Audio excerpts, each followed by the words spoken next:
ये next exercise है 7.2। इसमें एक तो कॉन्सेप्ट आपको नए सीखने होंगे, जैसे कि जब कोई पॉइंट किसी लाइन को डिवाइड करता है तो किस रेशियो में डिवाइड करता है ये दे रखा होता है। उस पॉइंट के कोऑर्डिनेट आपको निकालने को बोलता है, या फिर उसके कोऑर्डिनेट दे रखे होते हैं उस पॉइंट के, और आपको बताता है कि बताइए ये इस लाइन को, दी हुई लाइन को किस रेशियो में डिवाइड करता है। तो इसका ये फॉर्मूला है, इसमें दे रखा है कि अगर कोई पॉइंट्स है मान लिया P और वो लाइन AB है, जैसे ये ले लीजिए, मान लिया कि ये एक पॉइंट है A और ये एक पॉइंट है B, इनसे बनने वाली लाइन है, और A के कोऑर्डिनेट्स हैं x1, y1, B के कोऑर्डिनेट्स हैं x2, y2, और यहाँ पे कोई पॉइंट है P जो कि इस लाइन को m1 रेशियो m2 के रेशियो में काटता है।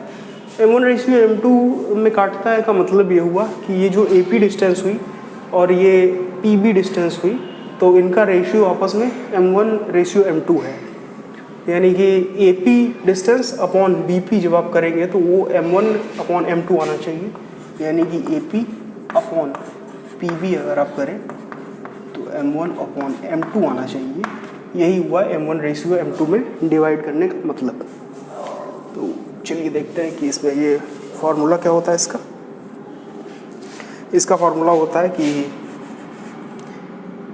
m1x2 plus m2x1 upon m1 plus m2 और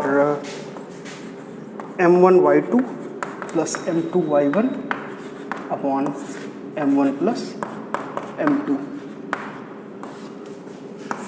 ये इस P के कोऑर्डिनेट्स आएंगे। इस फार्मूले की मदद से आप P के कोऑर्डिनेट्स निकाल सकते हैं, लेकिन अगर आपको ये फार्मूला याद करने में दिक्कत हो तो इसमें कुछ है नहीं, एक खास पैटर्न है, बस उसी से आपको चलना है।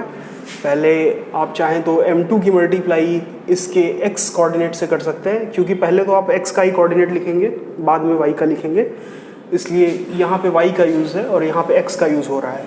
तो पहले अगर आपको इधर के कोऑर्डिनेट, जैसे P जो है ये भी तो x, y टाइप का समथिंग बनेगा, तो डबल मतलब 2 डबल्स का बनेगा, तो उसमें जो पहले x के आपको कोऑर्डिनेट्स लिखने होंगे उसमें x की ज़रूरत पड़ेगी, उसमें कहीं पे भी y नहीं आएगा।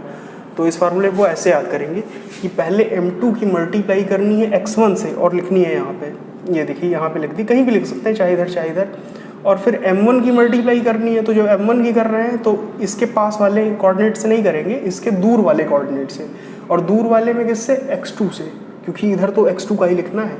तो m1 की करेंगे x2 से और m2 की करेंगे इसके पास वाले से नहीं, यानी इसके दूर वाले से x1 से। तो m2 x1 और m1 x2 सम करके लिख दिया। नीचे तो रेशियोज का सम होता है, वही चीज़ इसमें, इधर अब आपको y का कोऑर्डिनेट लिखना होता है, इसलिए y के कोऑर्डिनेट्स में y वाली चीज़ों का यूज़ करेंगे, तो वही अपने से दूर वाले का यूज़ करेंगे मल्टीप्लाई करने के लिए। तो m1 की मल्टीप्लाई y2 से और m2 की मल्टीप्लाई y1 से, तो m2 y1 m1 y2 upon m1 plus m2। तो ये तरीका है, चाहे फार्मूला याद कर लें, चाहे यही कॉन्सेप्ट जिससे फार्मूला हम सीख रहे हैं इसी को हर क्वेश्चन में अप्लाई करें, तो कोई दिक्कत नहीं है।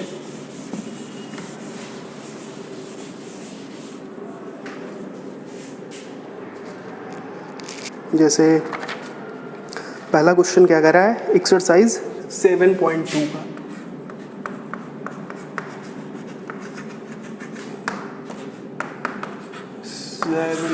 का पहला क्वेश्चन, उस बिंदु के निर्देशांक ज्ञात कीजिए जो बिंदुओं -1,7, 4, -3 को मिलाने वाले रेखाखंड को 2:3 में डिवाइड करता है।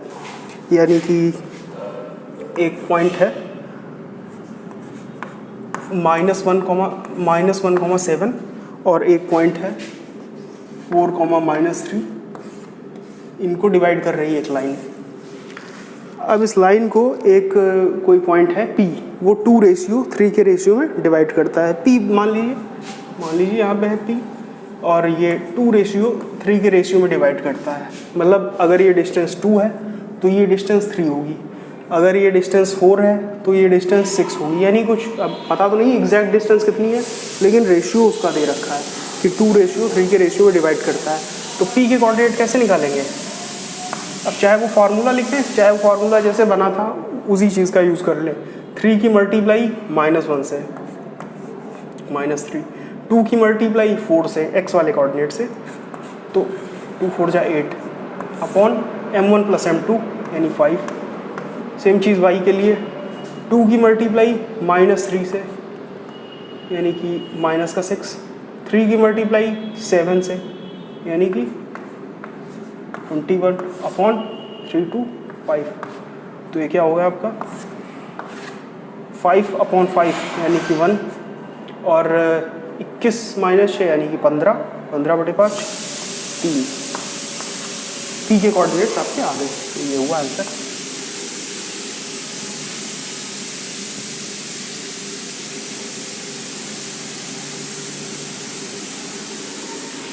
दूसरा क्वेश्चन इसका कह रहा है कि 0.4, -1 और -2, -3 को जोड़ने वाले रेखाखंड को समत्रिभाजित करने वाले बिंदुओं के निर्देशांक क्या हैं। यानी कि एक 2 पॉइंट्स दे रखे हैं आपको, एक लाइन है 4, -1 और यहाँ पे -2, -3। अब इसे समत्रिभाजित करना यानी कि इक्वल पार्ट्स में, 3 इक्वल पार्ट्स में इसको डिवाइड कर देना है। तो 3 इक्वल पार्ट्स में अगर डिवाइड करना है तो 2 पॉइंट्स होंगे जो इसको 3 इक्वल पार्ट्स में डिवाइड कर सकते हैं। एक पॉइंट यहाँ कहीं होगा, फिर एक पॉइंट यहाँ कहीं होगा। अभी तो ये हुई 3 इक्वल पार्ट्स में डिवाइड, यानी जितना ये है उतना ये है उतना ये है, और हमें इन दोनों पॉइंट्स यानी इसे मान लें P, इसे मान लें Q, तो P और Q के कोऑर्डिनेट्स पता करने हैं। तो अभी एक चीज़, अगर ये इक्वल पार्ट्स में है तो अगर इसकी डिस्टेंस मान लिया 1 है, अगर और इसकी भी डिस्टेंस एक ही होगी, इसकी भी डिस्टेंस एक ही होगी, मतलब इतने की एक, इतने की एक और इतने की एक, एक मान ले या दो सबकी मान ले या 3 मान ले, पता तो है नहीं तो कुछ भी मान सकते हैं, लेकिन शर्त बस इतनी होनी चाहिए कि ये बराबर हो, क्योंकि क्वेश्चन में कह रहा है समत्रिभाजित कर रहा है यानी कि 3 बराबर पार्ट्स में डिवाइड कर रहा है।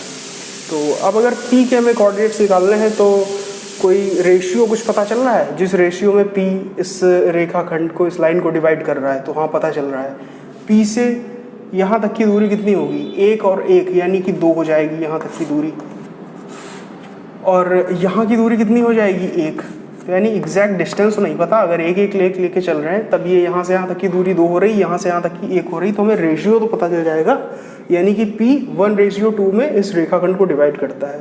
तो हम P के कोऑर्डिनेट्स इन रेशियोज की मदद से निकाल सकते हैं। तो चलिए निकालते हैं P के कोऑर्डिनेट्स। अब ये भूल जाइए, ये रेशियोज है हमारे यहाँ पे 1:2 के रेशियो में P डिवाइड कर रहा है इस लाइन को। तो 2 की मल्टीप्लाई यहाँ पे 4 से, 2 4 जा 8, और 1 की मल्टीप्लाई यहाँ पे -2 से, अपॉन दोनों रेशियोज का सम। ये x का कोऑर्डिनेट हो गया। अब y के कोऑर्डिनेट के लिए 1 की मल्टीप्लाई -3 से, 2 की मल्टीप्लाई -1 से,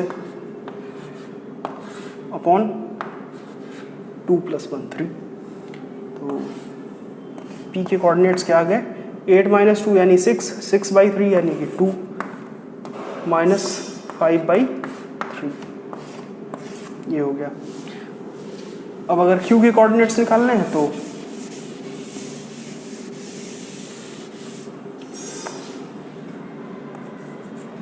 q भी इसी तरीके से, यहाँ से यहाँ तक की डिस्टेंस कितनी हो जाएगी 2,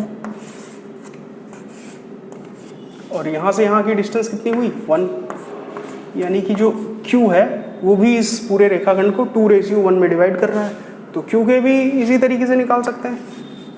अब चाहे तो आप फार्मूला लगा दें 2:1 से डिवाइड करने वाला, और चाहे तो इस तरीके का इस्तेमाल कर लें। चलिए एक क्वेश्चन फार्मूले से भी हो जाए।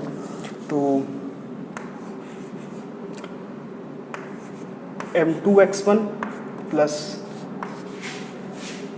m1x2 upon m1 plus m2 comma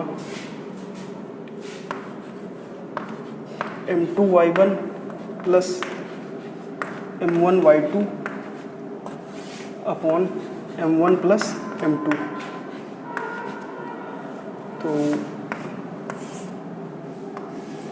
q के कोऑर्डिनेट इसमें क्या हो जाएंगे, x1 कितना हो गया 4, और m2 कितना हुआ 1, तो 1 की मल्टीप्लाई 4 से, यानी कि 1 × 4 4, प्लस m1 x2 यानी कि m1 हुआ 2 और x2 कितना हुआ -2, कर वही चीज़ रहे, सेम चीज़, बस इसमें फार्मूले की हेल्प से उसमें वो पैटर्न सीख लिए थे। तो 2 - 2 यानी कि -4 अपॉन दोनों रेशियोज़ का सम यानी कि 3, वही चीज़ m2y1 यानी कि 1 की मल्टीप्लाई y1 से तो -1, और फिर 2 की मल्टीप्लाई -3 से तो -6 अपॉन का सम। तो 0/3 तो 0 हो जाएगा और -7/3 हो जाएगा। ये उत्तर हो गया आपका, ये भी क्वेश्चन हो गया है। वो पता हो गया सम त्रिभाजित करता है तो P और Q के कोऑर्डिनेट्स क्या होंगे।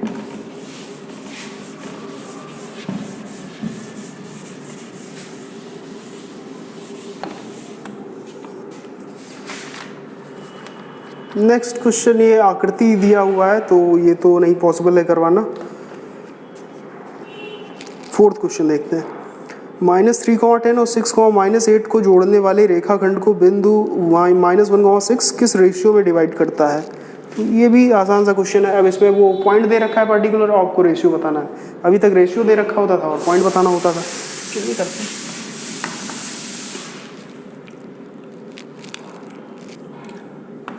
-3, 10 और 6, -8। अब इनको कोई पॉइंट है, पॉइंट दे रखा है -1, 6 और आपको बताना है कि ये किस रेशियो में डिवाइड कर रहा है। तो अगर आप m1 और m2 करेंगे तो आपको 2 इक्वेशंस की ज़रूरत पड़ेगी। तो ऐसे क्वेश्चंस में केवल एक ही चीज़ की वैल्यू निकल रहा है और उससे रेशियो पता चल जाए, ऐसा करता है। इसलिए हम इसे k/1 मान लेते हैं कि मान लिया ये k/1 में डिवाइड करता है, यानी इतना हिस्सा k और इतना हिस्सा 1 होगा। तो अब k की वैल्यू अगर फ्रैक्शन में आ जाएगी कुछ तो और भी चीज़ें पता हो सकती हैं कि उधर का रेशियो कितना होगा।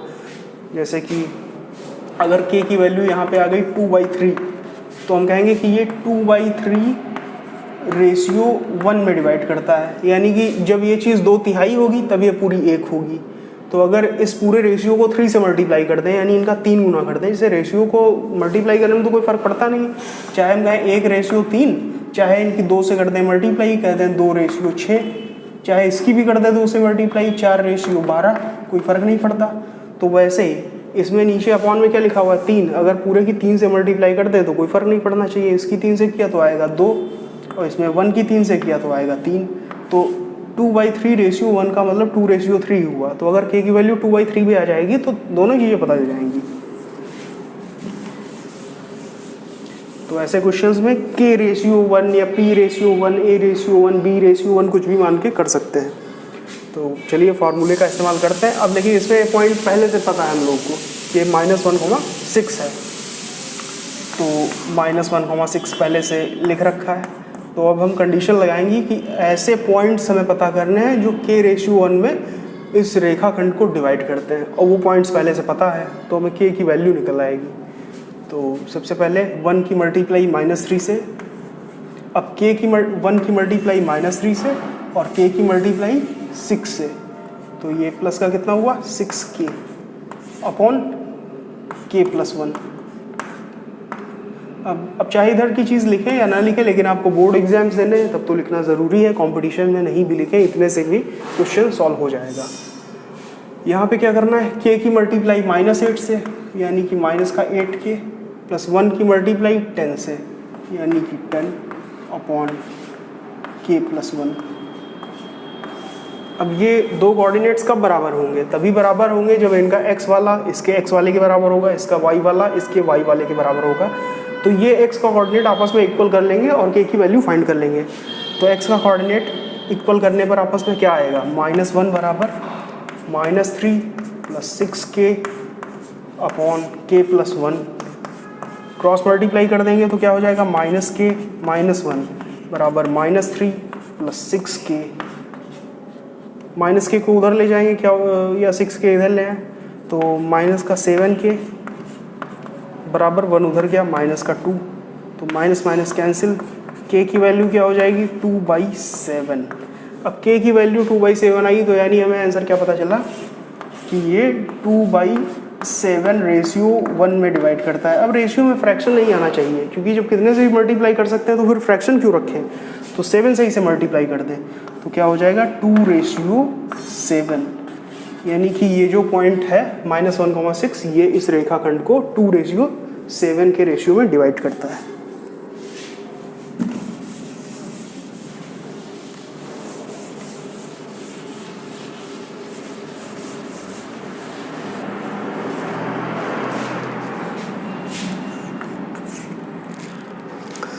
अब 5th क्वेश्चन में कह रहा है कि वह अनुपात ज्ञात कीजिए जिसमें बिंदुओं 1,-5 और -4,5 को मिलाने वाला रेखाखंड x अक्ष से विभाजित होता है।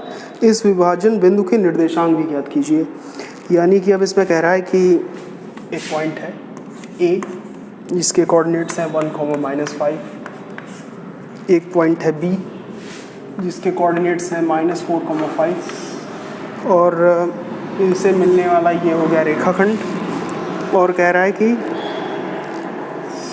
x अक्ष से डिवाइड होता है, यानी कि अब x एक्सिस ऐसे तो होती नहीं है, x एक्सिस ऐसे होती है, तो इसे थोड़ा दूसरी तरीके से कर लें, सही से इसकी पोजीशन कर लें तो आपको समझ में आ जाए शायद ये क्वेश्चन। जैसे कि ये y एक्सिस, ये x एक्सिस है,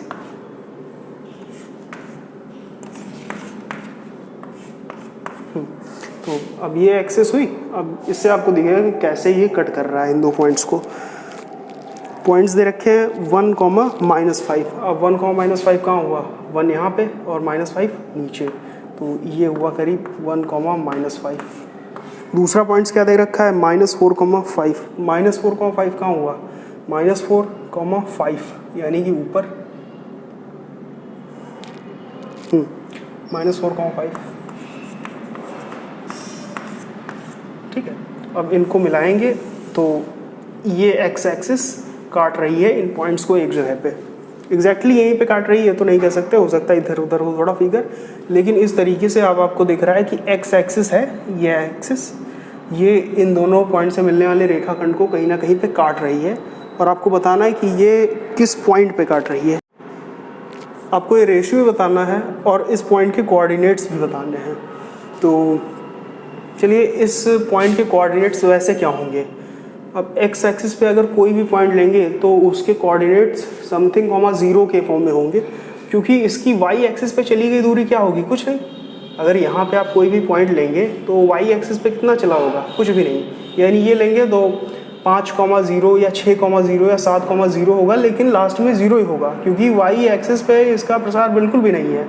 तो वैसे यहाँ पे जो भी पॉइंट्स होगा ये समथिंग 0 होगा, तो हम इसे माने ले रहे हैं कि ये x,0 होगा। x की कुछ वैल्यू होगी क्योंकि ये इतना कुछ चला होगा, लेकिन ऊपर बिल्कुल भी नहीं उठा है, इसलिए x,0 होगा। और इसे मान लिया हमने कि ये k/1 में डिवाइड करता होगा, यानी कि ये इस पॉइंट से इधर की डिस्टेंस अगर k है तो इधर की डिस्टेंस 1 होगी। ये रेशियो है, ये एक्चुअल डिस्टेंस नहीं है, ये रेशियो है, k/1 में डिवाइड करता है। तो अब हम फॉर्मूला लगा के इसका देखेंगे कि कैसे निकलेगा।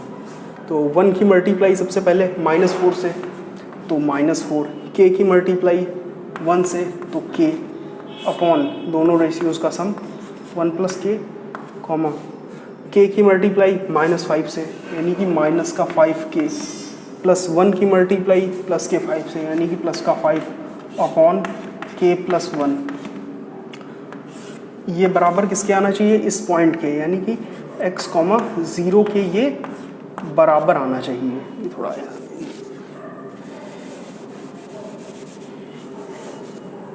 ये k/1 है और ये बराबर आना चाहिए x,0 के। तो अब इस पे इसकी कंपैरिजन तो कर नहीं सकते हैं कि x को बराबर रख दें इसके, क्योंकि अभी तो x की भी वैल्यू नहीं पता है, लेकिन इसकी कंपैरिजन कर सकते हैं कि 0 बराबर होना चाहिए इसके बराबर, तो ये भी होना चाहिए, लेकिन उससे हमें कुछ हाथ नहीं आएगा, इसलिए 0 को बराबर इसके कर देंगे। तो 0 बराबर -5k + 5 अपॉन k + 1, जिससे कि क्रॉस मल्टीप्लाई होके -5k + 5 बराबर 0 बराबर 0, और इससे k बराबर हो जाएगा 1। k की वैल्यू 1 आ जाएगी, जिससे पता चल गया कि ये 1/1 में डिवाइड करता है। जब k की भी वैल्यू 1 है, इसकी भी वैल्यू 1 है, तो हम कह सकते हैं कि ये 1:1 के रेशियो में ये पॉइंट डिवाइड करता है इस लाइन को, यानी ये पॉइंट मिड पॉइंट होगा, ये भी कह सकते हैं, क्योंकि मिड पॉइंट का मतलब ये है कि बराबर भागों में डिवाइड करना या 1:1 में डिवाइड करना। और फिर हमें x की वैल्यू फाइंड करना था। x की वैल्यू क्या है, ये पॉइंट फाइंड करना था, बाकी तो 0 पता ही है, x की वैल्यू फाइंड करना था। तो जब k की वैल्यू 1 हो जाएगी तब इसे भी कंपैरिजन करते रहें इसका x का। तो x बराबर क्या होना चाहिए था, -5k प्लस सॉरी x बराबर होना चाहिए -4 plus k, -4 plus k upon 1 plus k। जब यहाँ पे k की वैल्यू 1 जो आ गई है इसे पुट कर देंगे तो x बराबर हो जाएगा -3/2। तो x की वैल्यू आ गई -3/2, यानी कि ये जो पॉइंट है हमारा ये भी आ गया -3/2, 0। तो जो हमसे पॉइंट के कोऑर्डिनेट्स पूछे थे तो वो आ गए -3/2, 0, और जो रेशियो पूछा था वो भी आ गया 1,1।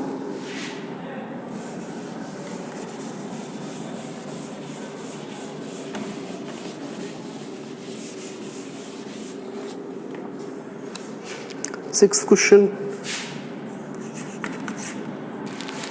इसमें कह रहा है कि 1, 2, 4, y, x, 6, 3, 5 इसी क्रम में लेने पर एक समांतर चतुर्भुज के शीर्ष हो तो x और y ज्ञात कीजिए। इसके पहले समांतर चतुर्भुज, रोम्बस, समचतुर्भुज, इनकी सबकी थोड़ा कंडीशंस देख लेते हैं क्या होता है। समांतर चतुर्भुज में क्या होता है कि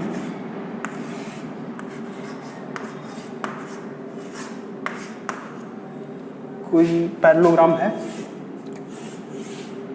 कोई क्वाड्रिलेटरल है, इसमें आमने सामने की साइड्स अगर पैरेलल हैं और बराबर हैं, पैरेलल का मतलब जो यहाँ से यहाँ की हाइट होगी, यहाँ से यहाँ की हाइट होगी, बराबर होगी, कहीं पे भी हाइट, एल्टीट्यूड बराबर होगा। तो आमने सामने की साइड्स बराबर हो, यानी ये इसके बराबर हो और ये इसके बराबर हो, ज़रूरी नहीं कि ये आपस में बराबर हो, आमने सामने की साइड्स बराबर होनी चाहिए। तो ऐसा जो होगा क्वाड्रिलेटरल वो समांतर चतुर्भुज होगा। लेकिन अगर इसमें एक स्पेशल कंडीशन लग जाए, यानी कि आमने सामने की साइड्स बराबर हैं और ये और इनके डायगोनल्स भी आपस में बराबर हो जाए, यानी कि ये डायगोनल इस डायगोनल के बराबर हो जाए, तो ये फिर एक स्पेशल पार्ट हो जाता है, इसका स्पेशल केस हो जाता है समांतर चतुर्भुज का। ये हो जाता है आयत आपका, रेक्टेंगल, क्योंकि रेक्टेंगल की भी तो ये प्रॉपर्टी होती है कि आमने सामने की साइड्स बराबर हो, और बराबर होंगी तो पैरेलल तो होंगी भी। तो जब आमने सामने की साइड्स आयत में भी बराबर होती है तो अलग क्या होता है, अलग यही चीज़ होता है कि अगर किसी पैरेललोग्राम में डायगोनल्स भी इक्वल हो जाएं तो फिर वो पैरेललोग्राम आयत हो जाता है। तो ये चीज़ आप सीख सकते हैं कि इसमें डायगोनल्स जो हैं, यानी कि विकर्ण, ये बराबर होते हैं। और इसमें क्या होता है कि विकर्ण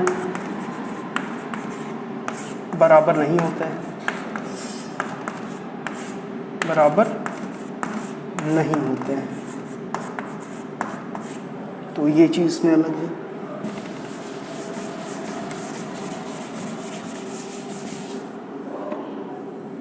अब समचतुर्भुज में क्या होता है, समचतुर्भुज जिसमें आमने सामने की नहीं बल्कि सारी साइड्स आपस में बराबर होती हैं, यानी ये इसके बराबर होगी, इसके बराबर, इसके बराबर, ये सारी आपस में बराबर होंगी, तो ये हो गया समचतुर्भुज। लेकिन अगर इसमें एक स्पेशल कंडीशन हम ऐड करते हैं, वैसे तो इसमें कोई कंडीशन नहीं है, इनके डायगोनल्स बराबर हो भी सकते हैं, नहीं भी हो सकते हैं, लेकिन जब तक नहीं बराबर है तब तक हम कहेंगे समचतुर्भुज, और जब बराबर हो जाएंगे तब भी समचतुर्भुज कह सकते हैं। लेकिन उसके लिए एक स्पेशल वर्ड है, एक स्पेशल टर्म है जिसे कहते हैं वर्ग, यानी कि स्क्वायर। तो फिर ये हो जाता है वर्ग। वर्ग में क्या होता है कि ये दोनों डायगोनल आपस में बराबर हो जाते हैं, जबकि समचतुर्भुज में ऐसी कोई कंडीशन नहीं होती कि ये बराबर नहीं होते, एक बड़ा होता है डायगोनल, एक छोटा डायगोनल होता है। तो इसमें भी लिख लें कि विकर्ण बराबर होते हैं, बराबर होते हैं, और इसमें विकर्ण बराबर नहीं होते,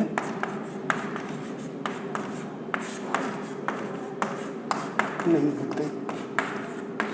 इन कंडीशन को आपको थोड़ा ध्यान रखना है। वैसे साइड्स का तो सभी को पता रहता है, साइड्स किस में बराबर होती है किस में नहीं, लेकिन डायगोनल से ये प्रॉपर्टी रहती है और अभी आपको इनका ही यूज़ करना था। पिछली एक्सरसाइज के 1-2 क्वेश्चंस थे, एक लगवाया था 2 छुड़वाए थे, तो उन 2 क्वेश्चंस में इन्हीं की मदद से आप बता सकते हैं कि वो किस टाइप का क्वाड्रिलेटरल था। उनको करिएगा, ना समझ में आया तो पूछिएगा।